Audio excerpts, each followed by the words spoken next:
लेकिन बड़ी पिक्चर क्या है, मार्केट के अंदर और क्या क्या ऐसी चीजें हो रही हैं जो कि बहुत अच्छे से नोटिस करने चाहिए। और बताने के लिए हमारे साथ एक बेहद खास मेहमान जुड़े हैं, अनराठी सिक्योरिटीज के ग्रुप के को फाउंडर और वाइस चेयरमैन प्रदीप गुप्ता जी। प्रदीप जी बहुत बहुत शुक्रिया, थैंक यू वेरी मच आज समय देने के लिए। अच्छा लग रहा है आपसे आज बातचीत करके, इनफैक्ट काफी दिनों बाद आपसे बात हो रही फिर से। बिल्कुल सही बोल रहे हैं। और ईटी नाउ के सभी दर्शकों का मेरे हार्दिक आभार एंड अभिनंदन। नमस्कार। बहुत बहुत शुक्रिया सर, थैंक यू।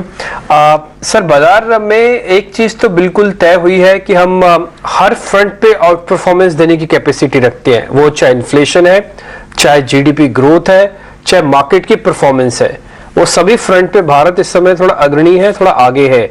बस सिर्फ यही आपसे पता करना है कि क्या मार्केट के अंदर जो लोग अभी नहीं आए हैं, ये सही समय अभी आने का, या उनके लिए एक मौका और बन सकता है, थोड़ी गिरावट और आ सकती है, उसके बाद इसके अंदर एंटर करें। देखिए, जहां तक ये सवाल है कि लोगों को मार्केट में कब और किस समय एंटर करना है, तो उसके लिए देखना ये पड़ेगा कि आप किस तरह का रास्ता अख्तियार कर रहे हैं इस मार्केट में आने के लिए। अगर आपका वास्तव में लॉन्ग टर्म का ध्यान है, जो कि 3 से 5 साल का होता है, तो मेरा ये मानना है कि 3 से 5 साल में अगर कोई भी निवेशक निवेश करने इस बाजार में आता है, तो उसको टाइम नहीं करना चाहिए मार्केट में, क्योंकि timing is something which is very very irrelevant in long term.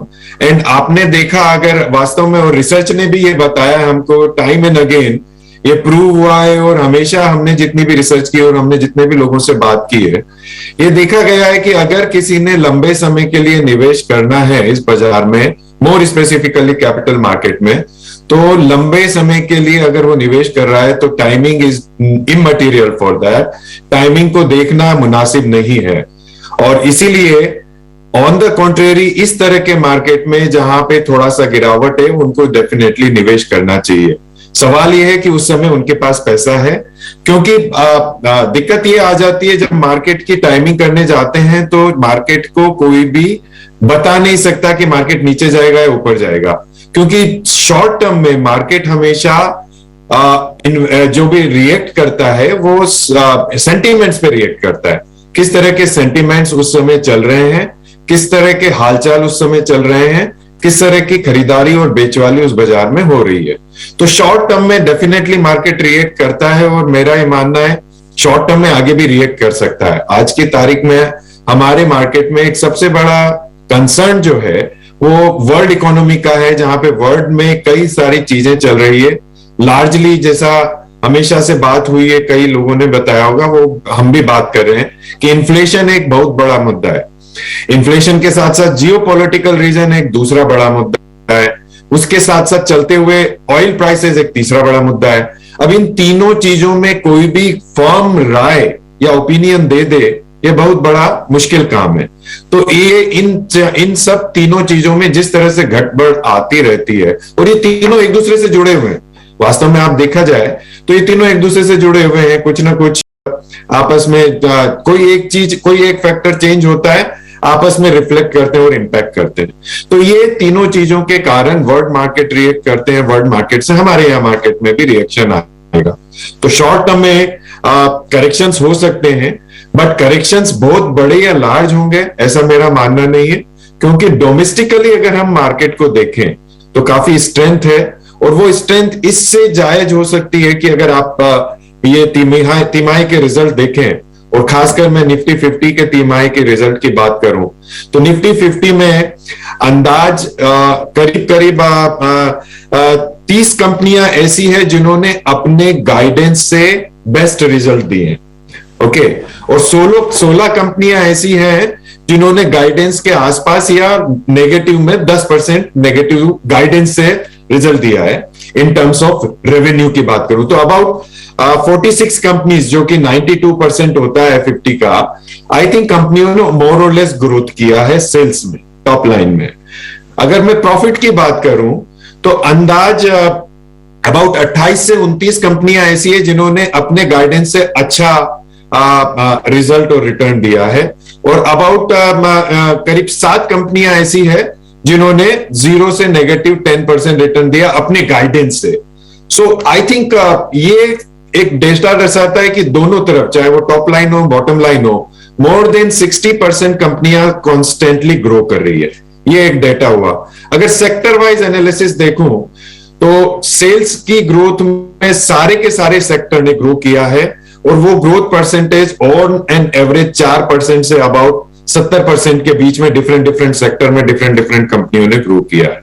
इसी तरह अगर मैं अर्निंग की बात करूं, जो कि प्रॉफिटेबिलिटी की बात करूं, तो आई थिंक टेक्नोलॉजी सेक्टर हुआ, दूसरा एक कंज्यूमर डिस्क्रिशनरी सेक्टर हुआ, तीसरा एक इंडस्ट्रियल सेक्टर हुआ जिन्होंने स्लाइटली या little bit more D growth किया है। अदरवाइज ऑल अदर सेक्टर ने ऑन एन एवरेज ग्रोथ किया है, और वो ऑन एन एवरेज में 1% से लेके 35% तक की ग्रोथ इन अर्निंग्स भी आई है। तो ये सारा डेटा ये दर्शाता है कि कॉन्स्टेंटली इकोनॉमी में ग्रोथ आ रही है, कंपनियां ठीक कर रही है, एंड कॉन्स्टेंटली प्रोग्रेसिव है। तो अगर ये ग्रोथ आनी है तो मार्केट लॉन्ग टर्म में मुझे लगता है अच्छा ही चलेगा, अर्निंग्स अच्छी आएंगे। बिल्कुल बिल्कुल। नमस्कार प्रदीप जी, प्रियंका दिस साइड। आपने बिल्कुल बहुत अच्छे सारे फैक्ट्स हमारे सामने प्रेजेंट किए। तो जो दूसरा सवाल था मेरा उसी से जुड़ा हुआ था, लेकिन उसका जवाब आप पहले ही दे चुके हैं। लेकिन क्या किसी तरह के ये साइंस माइंड में रखने चाहिए, क्योंकि अब जो फोकस है वो इन्फ्लेशन से ग्रोथ पर शिफ्ट हो गया है ग्लोबली बाजारों के लिए, ग्लोबली मार्केट्स के लिए। यूएस में आप जिस तरह से कंपनी देख रहे हैं वहां तो माइल्ड रिसेशन की बात भी की जा रही है, लेकिन आपने जो डेटा पॉइंट्स बताया उससे जाहिर तौर पर हमने Q1 में जो कॉर्पोरेट अर्निंग्स देखी उससे कहीं पर भी यहां स्लो डाउन के साइंस नहीं देखते हैं। लेकिन क्या Q2 भी इसी तरह का मोमेंटम दिखा सकता है, इसी तरह की ग्रोथ ड्रिवन मूवमेंट आपको Q2 की अर्निंग से भी दिख सकती है? मेरा ये मानना है, अभी आप वास्तव में देखें तो Q1 के जो रिजल्ट्स आए हैं, फिर गाइडिंग फैक्टर्स जो गाइडलाइन कंपनियां दे रही है वो भी पॉजिटिव है। कोई भी कंपनी ने नेगेटिव या माइनस गाइडलाइंस नहीं दी है, और उसी पे एक एक्सपेक्टेशन बिल्ट होती है। और वास्तव में देखा जाए तो ग्राउंड लेवल पे डेफिनेटली कई कंपनियां, कई सेक्टर्स ग्रो कर रहे हैं, बेरिंग कुछ एक सेक्टर या कुछ एक कंपनियां। तो आई थिंक Q2 के जो रिजल्ट हैं, ये मेरा मानना है कि ऑन एन एवरेज इन्हीं लाइन पे आएंगे जो हमने Q1 में देखा। सो आई थिंक मुझे नहीं लगता डोमेस्टिकली यहाँ पे कॉर्पोरेट सेक्टर में कोई बहुत ज्यादा ठहराव आएगा या नेगेटिव या ऑपोजिट डायरेक्शन में ग्रोथ को देखने को मिलेगा। प्रदीप जी, एक चीज आप और जरा बताइए कि भारतीय मार्केट के हिसाब से अभी कौन से ऐसे सेक्टर जहां पर आपको थोड़ा वैल्यूएशन का कंफर्ट नहीं आ रहा है? ये बात तो बिल्कुल ठीक है कि ओवरऑल बाजार तो चलेगा, लेकिन चर्निंग भी तो होती है मार्केट में। जहां पर आपको वैल्यूएशन का कंफर्ट नहीं आ रहा, वो थोड़ा एरिया बता सकते हैं? हाँ, आई थिंक अगर अपने सेक्टर वाइज देखें तो पीछे के दिनों में कुछ एक सेक्टर जैसे कि ऑटो है, या आप देखें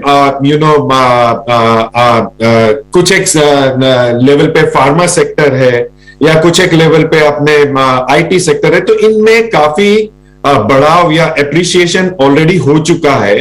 तो वैल्यूएशन एक स्टेज पे पहुंच चुके हैं जहां पे मैं कहूंगा रीजनेबल या थोड़े से, नॉट वेरी हाई बट थोड़े से हायर लेवल पे चले गए।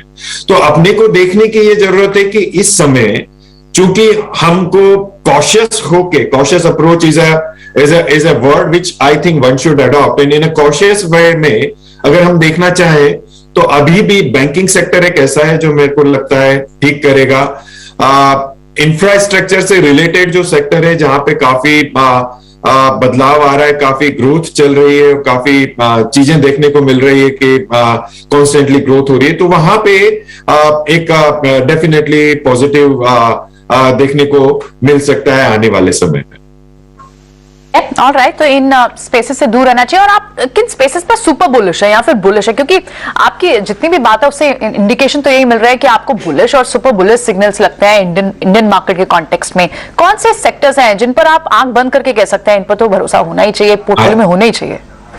आई थिंक मुझे ये लगता है कि बैंकिंग एक सेक्टर है जिसमें लोगों ने अभी कम ध्यान दिया है, तो बैंकिंग एक सेक्टर है जहां पे डेफिनेटली ध्यान देना चाहिए।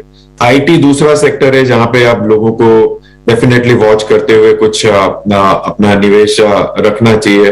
फिर जैसे मैंने बोला, इंफ्रास्ट्रक्चर से रिलेटेड कंपनियां जो भी हैं उनमें जरूर ध्यान देना चाहिए, क्योंकि वहां पे एक बड़ा इन्वेस्टमेंट्स हमारी सरकार करने जा रही इस साल में, जो कि बजट में भी बोला है और गवर्नमेंट कंटिन्यूसली उस ओर ध्यान दे रही है। तो वो निवेश डेफिनेटली एक पॉजिटिविटी की ओर दर्शाता है। और हमारे यहाँ पे इंफ्रास्ट्रक्चर में अभी भी काफी गैप है, जहाँ पे काफी काम होना है, और वो काम होगा तो वो सेक्टर डेफिनेटली ग्रो करेगा। प्रदीप जी, बहुत शुक्रिया आपका हमारे साथ जुड़ने के लिए, सवालों के जवाब देने के लिए और बाजार पर आपका मैक्रो आउटलुक हमारे साथ शेयर करने के लिए। चलिए आगे बढ़ते हैं और कॉर्पोरेट चैट में आज हम दो कंपनियों के